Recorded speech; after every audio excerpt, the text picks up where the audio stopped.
შევარნაძესთან მომიწია ერთ ოთახში ყოფნა და ხრინას არ შეუწუხები ვარ, იმიტომ რომ მე რო ოთახში შევედი, ასაძინებლად იმას უკვე ეძინა და ტელევიზორი ქონდა იმ ხალხმაზე ჩართული, რომ არაფერი არ ისმა და ვაფშე და ეჭვი მაქვს ტელევიზორი, იმიტომ ქონდა იმ ხალხმაზე ჩართული, რომ მაგის ხრინო არ გამეგო. მაგრამ დილის საათებში ასევე ეძინა, სიესტა მოიწყო რა.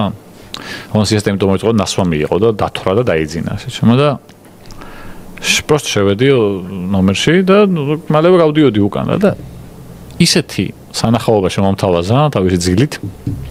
კაცი ადამიანი ხრინავდა რა. მოჩვენებასთან იწვა, სექსი ქონდა მოჩვენებასთან. გეგონება ვიღაცა ჟიმავდაოში. ისეთ მოძრაობებს აკეთებდა მართლა. ეგეთი აფერი არ მინახავს ჩემ. ადამიანი ეგრე მთელი ტანით ხრინავდეს, პირველად ნახე ცხოვრებაში. მთელი ტანით ხრინავდა შეჩემო.